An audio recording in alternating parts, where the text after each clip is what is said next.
Ja, een hele goede middag dames en heren. Voor het platform De Makers van Maastricht gaan we vandaag langs bij maker Ronald Meijs van De Motorman.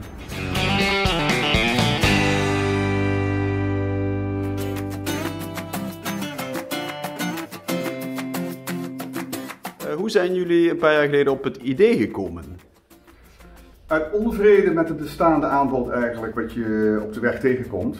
Motoriseerde tweewielers met verbrandingsmotor. Veel lawaai, veel stank. Ja. Zeker als fietser heb je veel last van stinkende brommers die voor je rijden. En toen dacht ik op dat moment van nou dat moet beter kunnen. Dat kunnen we ook elektrisch maken. En ben eigenlijk helemaal vanaf het begin, vanaf zal maar zeggen, de basis van een tweewieler begonnen met het ontwerpen van een elektrische bromfiets. Okay. Waar heeft u vooral op gelet bij het design dan? Eenvoud. Veel weglaten. Je kunt zien aan het ontwerp, de wielen krijgen veel aandacht, grote wielen. En je ziet dat de buizen eigenlijk beginnen bij het voorwiel, met één bocht naar de handen gaat. En het hoofdframe bij het balhoofd begint via het zadel naar het achterwiel. En van het achterwiel via de voeten weer terug naar het balhoofd. Het is allemaal met elkaar verbonden. En eigenlijk is dat gewoon het hele ontwerp. En vervolgens wat uiteraard ook speciaal is het duurzaamheidsfactor. In ieder geval geen stinkende uitlaten. Nee, het is volledig stil. Geen uitlaat natuurlijk.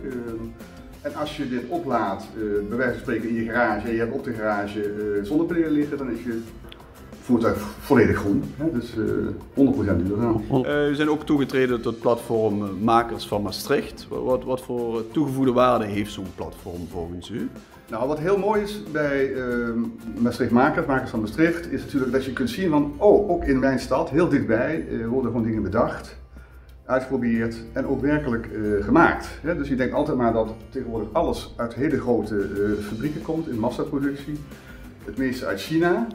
Hoeft niet zo te zijn. Ook dichtbij worden hele leuke dingen gedaan en daar is dit een voorbeeld van. Het is toch best een ingewikkeld product wat hier dicht bij huis gemaakt wordt. Inmiddels al verkocht door heel Europa, heb ik mij laten vertellen. Ja, er zijn ongeveer zo'n dikke 500 stuks verspreid over heel Europa zijn nu verkocht.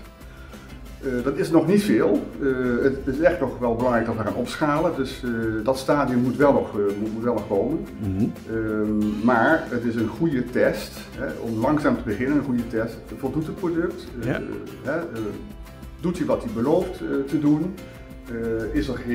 Zijn er geen kinderziektes? Nou, die zijn er allemaal uit inmiddels, dus het is een volledig betrouwbaar en goed functionerend product geworden.